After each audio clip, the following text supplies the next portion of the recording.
Hello, everybody, and welcome to a brand new episode of the One Stump Short podcast, episode 16, no less.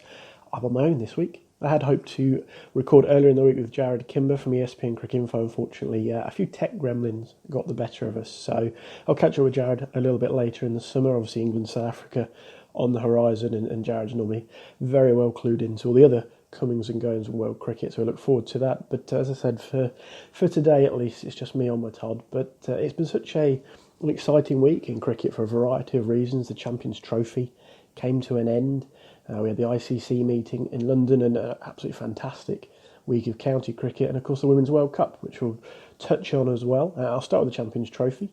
Pakistan, really incredible turnaround for Pakistan in that tournament. They lost their opening game to India by 124 runs under the Duckworth-Lewis method. It was a terrible performance by a lot of measures. They didn't bat especially well. Their fielding was poor. Their bowling didn't seem to have any real plan, and they looked, well, like the lowest ranked team in the tournament.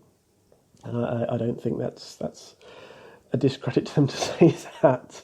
But after that, they managed to scrape their way through. They maybe had a little bit of good fortune against Sri Lanka, who quite notably dropped Sarfaraz twice in quick succession. Had Sri Lanka won that game, Pakistan might not have even got through to the knockout stage, but they did. And they picked up a convincing win over England in the semi-finals, beating the host by 8 wickets, and then, well, really hammering the old enemy India in the final, winning by 180 runs. Hassan Ali, I think the breakout star of the tournament, he finished with 13 wickets at 14.69, and really it's, in a sense, the victory was a continuation of the feel-good factor around Pakistani cricket that we've seen grow over the last sort of 12 to 18 months. There was obviously some nostalgia when Yunus and Misbah retired quite recently, but the Test series last summer, I think, banished some old demons, some old grievances between England and Pakistan. Certainly within English cricket, they built up a much stronger love for Pakistan. And coming into this tournament and seeing guys like Hassan Ali perform, Mohammed Abir bowling so well again. Obviously missed the semi-final. That was what made it an even more telling performance, I think, from Pakistan. They were missing arguably their best bowler in Amir for that semi-final against England. But a fantastic achievement. I think it's been a good tournament overall. I've really enjoyed it. I think the format has been validated. It was it wasn't so long that it outstayed its welcome, and we saw some good performances. Granted, there were a couple of rain-related issues, but sometimes you get that in other parts of the world. And I know Peter Miller in particular has fielded many a tweet relating to the rain delays, which we have seen in England, but unfortunately it happens sometimes. I think overall it's been a good tournament though, and well done Pakistan. As I said, I think from the disappointments, should we call it, point of view, obviously the Australians will be disappointed, had 2 rain-affected games. I think the biggest disappointments were South Africa, coming in as the top-ranked one-day international side. I don't think they performed particularly well at all. I think maybe that extended into the 2020 game the other night against England. And they're having a little bit of a wobble maybe at the moment, South Africa. I know they rested a couple of players for that T20 game, but they were pretty much at full strength for the Champions Trophy, and it just didn't work for them. And they'll go away and go back to the drawing board, I'm sure. And it's interesting what this all means for the World Cup in 2019. I think, as I said, South Africa will be disappointed with their performance over the last, call it, a month. I think England will be disappointed in the way their tournament came to an end. I think maybe they lacked a plan B on a wicket, which, granted, may not have been people's first choice or as a wicket for a knockout semi-final game, like in the Champions Trophy or a tournament like the Champions Trophy. But you play on what you play on. And I wrote a piece on the One Stump Short blog last week about that very topic, really. You have to master your conditions. And Pakistan just did it better than England on the day. Excuse me, just so I just my headset. Pakistan did it better than England on the day. So, these are all sort of things that lead into the next World Cup in 2 years' time, in England again. England, as I say, will maybe have to look at their plan B. They may also consider, what tactics they employ. Obviously, against Bangladesh, they were controversially, should we say, left out Adil Rashid. England won in the end, so it maybe wasn't as controversial as it might have been. And there was logic in going with the 4-seam bowlers, given the way India had sort of manhandled Bangladesh in a previous game leading up to the Champions Trophy with their seamers basically bouncing out the Bangladeshis. But Yeah, there's things there. I'd say South Africa would be maybe back to the drawing board a little bit as some of their guys like Amler and de Villiers get older. I don't think you necessarily call them over the hill, but there's certainly players of large influence in that South Africa team who maybe didn't perform at their best during the Champions Trophy. India also have some questions possibly to consider moving forward. Siddharth Monga did a good piece on ESPN Cricket Info about this, who's highlighted the much improved seam bowling, particularly from Kumar and Jasprit Bumrah through the Champions Trophy, but they've also got to consider what do they do in the middle order. And guys like Dhoni and Yuvraj are getting older now, and we have seen players who've seemingly defied age for a long time suddenly take a nosedive. The skills just fade quickly, and they both have very fine careers, but it's something for the Indians to consider that 2 years down the line are Dhoni and Yuvraj going to be the same force they are, and likewise with the spinners, because Ravi Ashwin and Jadeja didn't have a great tournament. They didn't have a terrible one. Jadeja was okay, or maybe Ashwin will be disappointed, and perhaps justifiably so. But these are things that the Indians have to consider. Obviously, for Australia, the contract situation is the big story right now, and that continues to go on. The Aussie Players Association have rejected another deal earlier today. And if you go back a couple of episodes when Adam Collins joined me, I think it was episode 13, we talked about that a little bit more length. But that's certainly the shadow on the Australian cricket landscape right now, certainly internationally. But I think in a couple of years' time, if they can get this sorted out, they'll still be a confident team heading into that tournament. They've got players who are the right age to maintain some sort of consistency between the team we see now and the team we would likely see in 2019. But let's move on to more recent news from this week. I just want to do a quick kind of wrap-up of the Champions Trophy there and what it might mean in the longer term of the World Cup. But positive news coming out of the ICC Full Council Meeting this week. Ireland and Afghanistan have been granted full member status, or test status if you prefer. It extends the number of full members from 10 to 12. Bangladesh were the last team to be awarded full membership in 2000. Now, this was something that has been expected for quite a while. I think it's an extremely positive step. It's not only expanding the number of test teams, which I think is a good thing, but it's also potentially expanding the reach and interest in the game. Now, I don't expect either to be hugely competitive initially, but then Sri Lanka weren't when they first came into the fold as a full member. Bangladesh weren't for many years, really, following that inclusion in 2000, but more recently they've got stronger and stronger and stronger over time. So I think there's an element of patience people will have to have with Ireland and Afghanistan in the test arena, but certainly this is a very positive move from the ICC, who some people, well, they were. I think this isn't a some people thing. This is something that they were resistant to for a period of time, but this shows some progressive thinking on their part, which should be encouraged. I hope it also encourages other nations, like the Netherlands maybe, or the USA, or even other ones out of sort of left field a bit more, like you look at China. And obviously that's the one a lot of sporting markets look at because of the potential financial benefits of cracking the Chinese market. So I hope this is seen as an all-round, significant, bold, positive move, because that's what it is. It's good for cricket, not just in Ireland and Afghanistan, but world cricket as a whole. And again, it's a positive step and should be treated as such. A few of the bits that came up at the full council meeting. There's been agreement reached on the distribution of money. Now, at the February meeting, the ICC, the big sticking point here was India's share of the pot.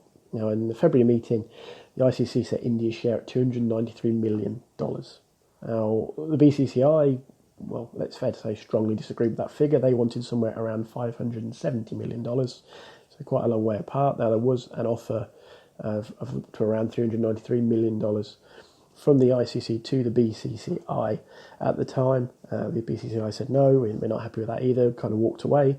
But they seem to have cut the difference now and reached an agreement on a figure of $405 million for the BCCI from the ICC's income.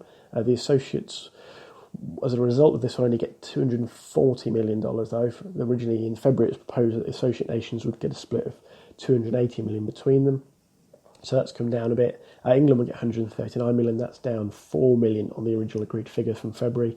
Australia, South Africa, New Zealand, West Indies, Pakistan, Sri Lanka and Bangladesh will get 128 million. Again, that's down 4 million on the original figure from February.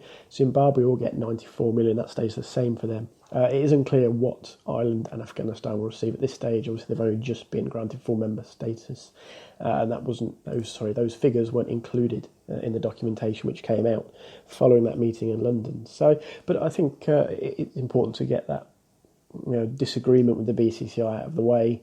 There was some posturing and some sabre rattling at one point there. There were threats they might not retain the Champions Trophy, and it's one of those things that you don't necessarily want to roll on too long. And you can understand to a point the BCCI's point that they command the biggest, or control the biggest market. That's a fair comment on their part. But obviously this spread of ICC wealth needs to be such that other nations can grow, can become stronger, can advance their programs. Certainly for nations like Bangladesh, maybe the West Indies to a point as well, where they would, I'm sure, like to resurrect their fortunes on the international stage. All these things are important to world cricket's continued development and success, because it's all very well India having this huge market, but if they don't really have anyone else to play outside of Australia and England, how long does that last? And that's the question, and I'm sure some people would say, well, they'd be fine playing Australia and England all the time, and internally the market's strong enough to support this. But to me, it's important to have that variety, to have other teams competing, and that brings me quite nicely onto the Test and One Day I leagues. Or ODI leagues, should I say, get it right. What was called Option C, as the proposal's known, includes a rolling test league starting in 2019. That would include the top 9 test teams. So, again, for me, this is a positive, and I think this all sort of ties in with the other things we've just talked about. Now, as I said, it's the top 9 test teams, so that wouldn't include Ireland and Afghanistan, it wouldn't include Zimbabwe at the moment. But it does introduce something which has been quite important, or it has been of growing importance, and that's a bit more context. Now, the Ashes is a pretty clear England versus Australia, and that still holds weight. But other than being a strong test against another strong side, what does England's series against South Africa actually mean to your average Joe on the street? And maybe that's the thing. What's the point? And whilst people who are steeped in cricket, ingrained in cricket, can say, well, we just want to see 2 good sides go head to head.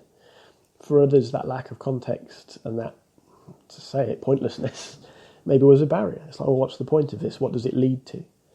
Now, if you're going back and saying, well, the point of this is if we beat South Africa, we're top 2 in the world, we then play against, for argument's sake, India to be crowned Test champions for this, this 4-year cycle. And that carries, I think, a little bit more weight to say you are the best team in the world. We've played everybody else. We've earned this right to be legitimately crowned as the best Test team in the world right now. So, a few more bits to probably iron out there, but the broad circle of it is that this Test league is starting to come together. As I said, I think it's a positive step. Where it fits in with Ireland, Afghanistan, not sure yet. If they can find the spaces, obviously they will play the top 9 nations. I think there's a little bit of to-ing and throwing and schedule juggling to go on there. But Ireland, Afghanistan will be included in the ODI League, which will be the top 13 teams.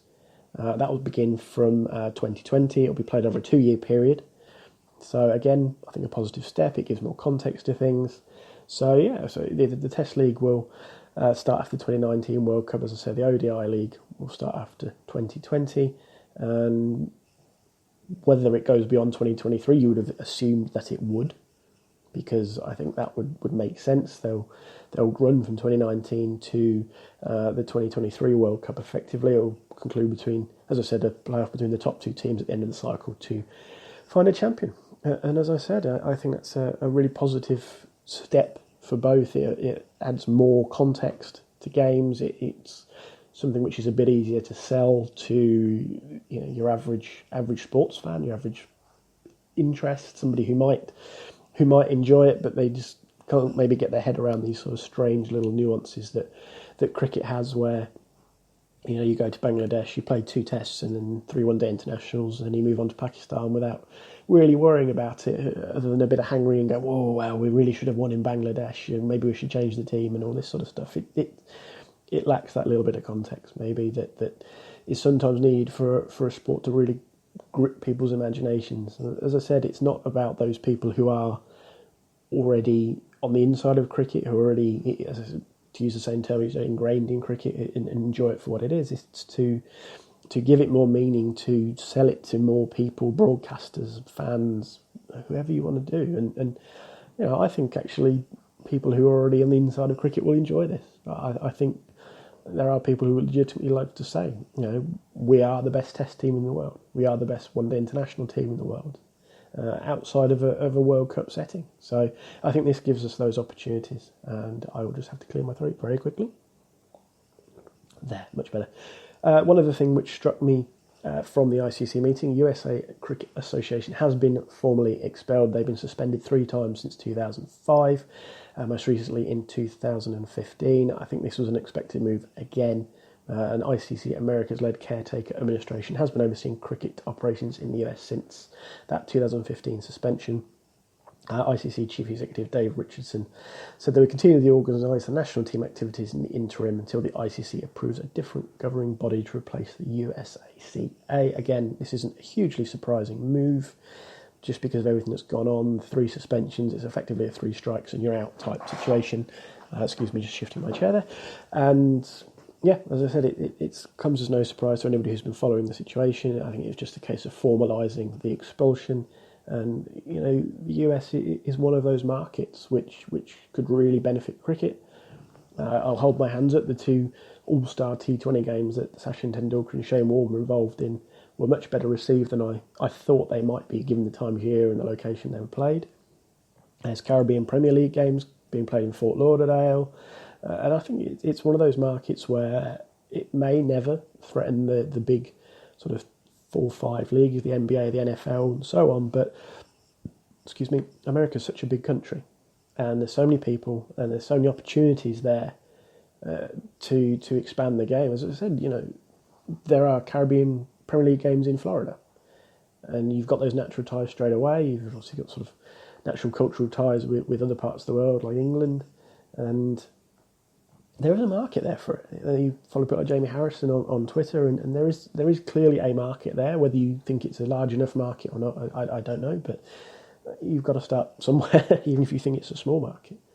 And for such a big, cash-rich, broadly speaking, sporting-loving nation, it's crazy how fractured cricket in America has been. So hopefully this is a step in the right direction there. It's just something I wanted to touch on. I'm by no means steeped in the full political history of it all. I've picked up surface information about it as things have sort of ebbed and flowed over the last few years with USACA. So interesting to see how it pans out. I'm hoping this is a step in the right direction towards a much more unified, forward-thinking approach to cricket in the US.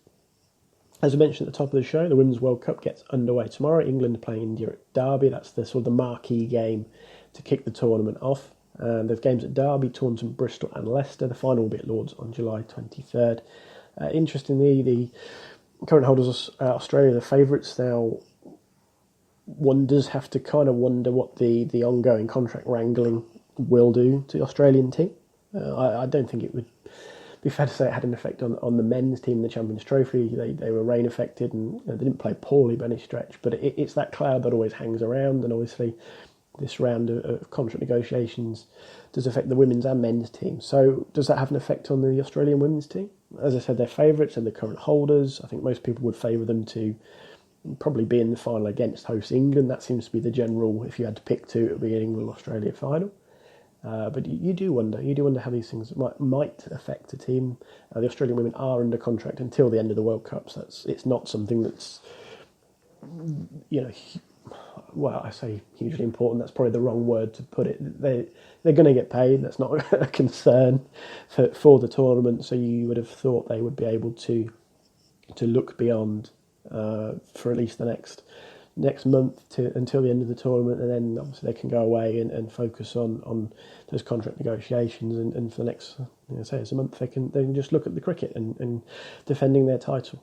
But England, as I said, are in that mix as well as the hosts. It's kind of the same logic perhaps as the men's team with home advantage. I don't know if that's right or wrong to put it that way, but inevitably any host team always has or is always cast in a advantageous light, and England are no different here. They will be missing England opener Lauren Winfield. She is missing at least the game against India on Saturday, possibly the second game against Pakistan on Tuesday due to a wrist injury. A little bit inconvenient because she'd formed a very strong opening partnership with Tammy Beaumont there, but interesting to see how it goes. I don't claim to be any kind of expert on women's cricket. I've picked up things as I've gone along. I'm desperate to see this tournament do well, though, because I think it's a huge growth area of the game, not just in England, but globally. And that can be taken both from a participation point of view, from a general interest point of view, but also from a financial point of view, if you want to be slightly more cynical.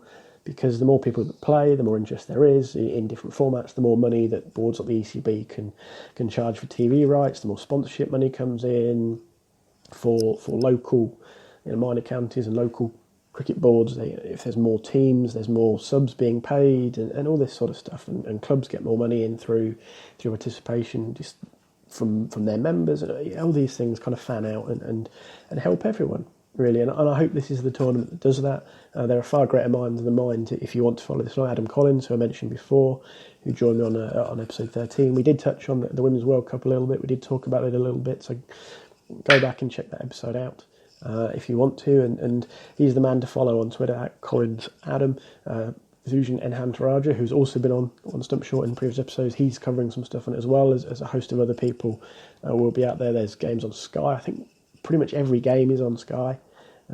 Radio as well, of course, with the BBC. So there's lots of coverage of this tournament. And as I said before, England and Australia are broadly seen as the favourites. And I think that may be, well, if you ask a few people, maybe a little unfair on a couple of others. The Indians are confident. The South Africans, as always, are confident heading into the tournament, as Adam alluded to on that episode of One Stump Short, or we may be selling New Zealand a bit short in the conversation by not talking about them a little more. So it's going to be interesting how the tournament pans out and how these different teams fare. As I said, most games are grouped relatively closely together with Derby and Leicester and Taunton and Bristol. Not that particularly affects people in the professional era, because obviously this is their job and this is what they do. So it's going to be fun. I'm very much looking forward to it. I think Indian captain Mithali Raj has also become a lot of people's hero after a press conference yesterday, where she was asked by a reporter who her favourite male cricketer was. She replied basically, "Would you ask a man that? Would you ask a man who his favourite female cricketer was?" Well, I think that was a brilliant response, and that seems to be almost the tone actually that some people have taken. It's like, no, this is serious, and it is. It's a World Cup, for Christ's sake. This is what a lot of players have worked their entire careers towards. Well, all players, not a lot, all of them. And this is what they want to win and go out and have success. So, yeah, tune in, follow along. It should be a great tournament, and it's great to have the coverage that we've already seen. All that cricket as well, of course. I've got to lie, I should mention them because they do a great job supporting the women's game. So, kicks off tomorrow, England versus India at Derby.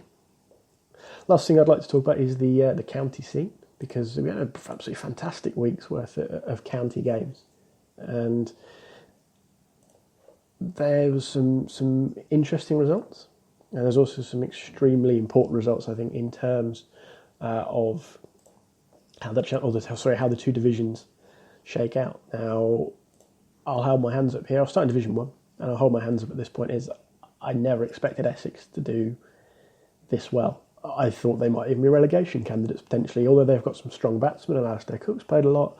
Wasn't sure how the bowling would fare. Well, right now they're top of Division 1, 4 wins, 3 draws from 7 games. And they're 14 points clear of Lancashire, who are in second.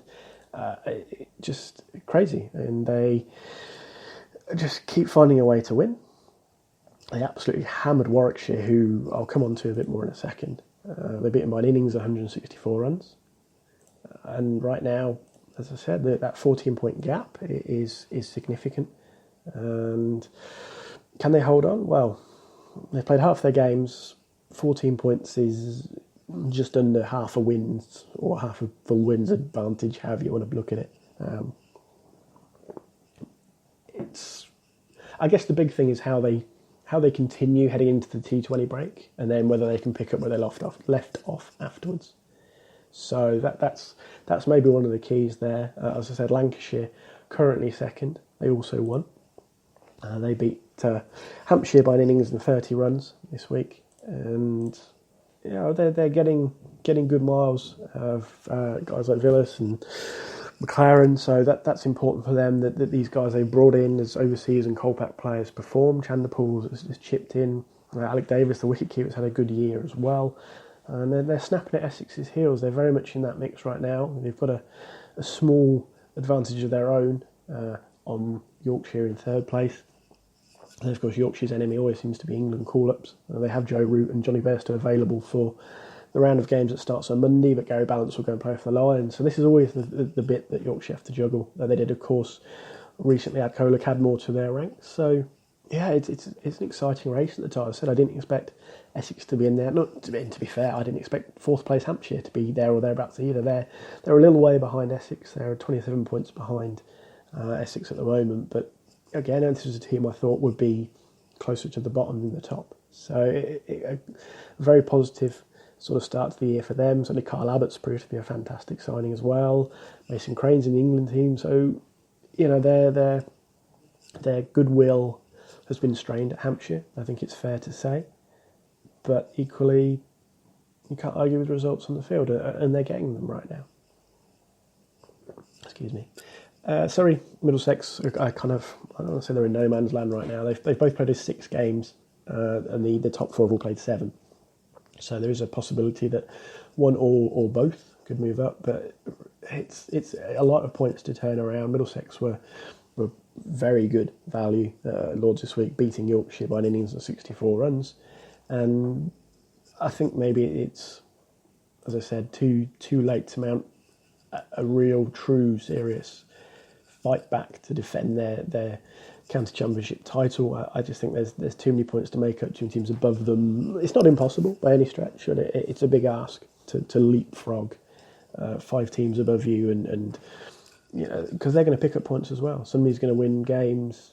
Lancashire are going to beat Surrey for argument's sake, so it's going to move Lancashire on and all this sort of stuff. It's a big ask for either of those 2 teams. I think maybe. Could be completely wrong though, because of course one win for Surrey or one win for Middlesex could instantly bump them up to third. So it's one of those strange quirks, I think, of the way it goes. I mean, you can have a win and not pick up many bonus points. You could pick up a lot of bonus points and lose, but it still helps you because you've got the points, and all these sort of variables that come into play. Just a gut feeling. I think it's too much for them to overhaul what's there, but it's not impossible by any stretch. At the bottom, I mentioned Warwickshire, winless, 31 points. So they're 40 points behind Middlesex. Now, it's 2 up, 2 down again. And is it too early to say they're done? I don't think it is. I mean, that's an even bigger margin, or it's an even bigger struggle, I think, for them to overcome than it is for Middlesex to take a run at the top spot. Because Middlesex at least have a game in hand on Essex at the top, whereas Warwickshire 31 points in 6 games, Middlesex 71 points from 6 games. So they don't have that game in hand where they can go, right, well, if we smash Hampshire, for argument's sake, we can close the gap on Middlesex. They don't have that advantage. Somerset aren't much better off. They have 35 points. Again, 6 games, 4 losses, 2 draws. So I suspect that, sadly, given that Taunton's about to host an international T20 game, sadly, I fear that Somerset and Warwickshire may be heading down to Division 2 next year. But we'll see. I feel like the points gaps now are starting to become a little bit more significant as we move into the second half of the championship season. And speaking of second half of the season, let's see if Nottinghamshire can continue their barnstorming form through the second half of the year. James Pattinson, of course, will be heading off soon. His last game for Notts will be the Royal London One Day Cup final against Surrey on July 1st. But he's certainly helped them significantly this season. Notts currently top of Division 2. They've played 8 games, won 5, drawn 3, 148 points. They smashed Leicestershire last week. Samit Patel scored more runs on his own than Leicestershire could muster in total. Notts winning by an innings and 280 runs in the end. The interesting point for Notts is how well they can adapt to life without Pattinson and Broad and maybe Ball. Now, Stuart Broad only bowled, I think it was at 1 over in Leicestershire's second innings. He's got a heel injury. He may miss the first test, but bigger than that, I think, for Notts is that he probably wouldn't have played much more this year anyway with the South Africa series. chances are he may have been then rested for before the winter tours. So can Harry Gurney recapture his form? Not had the best year so far, but he's been a reliable county performer before. Luke Wood's played a couple of games, having missed a chunk of last year through injury. If he can recapture some form, he's a very exciting young player. Brett Hutton didn't have the best year last year, but he's got an opportunity perhaps here now with Pattinson and Broad out of the lineup. Jake Ball, I assume, will be involved with England. So again, Notts have to find a way to replace him. He may play, of course, depending on how the England setup moves things forward this summer. But yeah, it's going to be interesting. I think Notts batting has sort of found its way back a little bit. Steve Mulaney, some useful runs and useful wickets, to be fair. Brendan Taylor's back in form. Patel's been in phenomenal form, obviously. Ricky Vessels has found some form. Michael Lunn may be a little wobbly in the 4-day game, but I think his place in the side is pretty safe. So this is a deal I think that's likely to go up. I think they're at that point now. Kent are in third at the moment. Kent have played a game less than Notts, but there's a 35-point gap. So again, we're starting to see some gaps move or open up, should I say. Worcestershire currently second after beating Kent this week. They did say there were some huge games in the Championship, and that was one of them. A fantastic effort from Darryl Mitchell to help Worcestershire win by 4 wickets against Kent this week. They chased down, what was it, 399 they needed? 399. And they did it. A fantastic effort. Yes, Shah took 5 wickets in that innings for Kent. That was always going to be the tricky bit. You're playing one of the best leg spinners in the world in the 4th innings, chasing a mammoth total, but they did it. 100 for Joe Clark as well, who had a really strong game for Worcestershire, 200s in the match. So Darryl Mitchell also playing a pivotal role in that victory.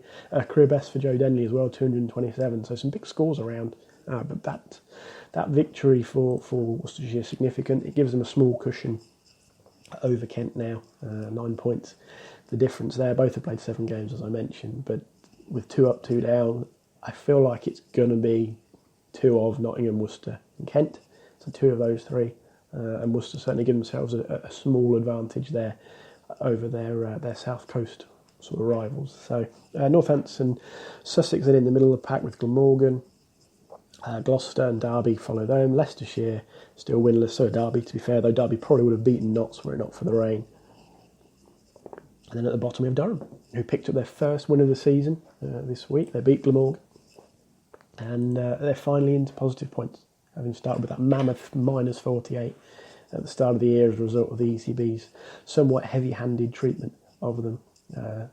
They are back in the mix. They are back in the black. Sorry, the mix isn't the right word to use, is it? Not the right word at all. But they're back in the black, and hopefully that will have a psychological boost on Durham. They've still got a decent team, certainly for Division 2. Collingwood was having a great year. Clark, I think, struck 100 as well. McCarthy, Rushworth, they've got talent there, and hopefully the psychological effect of not looking at the table and seeing that you're still on minus points will give them a welcome boost through the coming weeks and through the second half of the season. So yeah, it's been an interesting week all in all. Of course, Henry Blofeld also announcing that he will hang up his microphone at the end of the summer, the long-standing Test match special commentator. So it's come thick and fast this week, and I just wanted to kind of do a recap episode, as it were, and some thoughts and where things are going. So hopefully you've enjoyed the show. As always, you can find the blog, onestumpshort.wordpress.com. You can find me on Twitter at RobMcGregor35. You can email us, onestumpshort@gmail.com. You can find us on Facebook, facebook.com/onestumpshort. If you want to help support the blog or the podcast, because obviously there's hosting fees and so forth, there is a PayPal link on the blog, onestumpshort.wordpress.com. If you buy anything through our Amazon affiliate link, again, you find that on the blog, and we get a little kickback from anything you buy. As I said, it all goes towards helping with hosting costs, running costs, equipment costs, and so forth. Obviously, I've recorded this one kind of on the go a little bit today, but trying to make the podcast the best it can be. As much as I'd like it to be relaxed and informal, I'd also like to for it to grow and to be, even just in its production values, be a bit more professional as we move forward. So fingers crossed as things move on we can do that. But as always, thank you for listening. I'll be back next week with another exciting guest, and I'll speak to you all again very soon.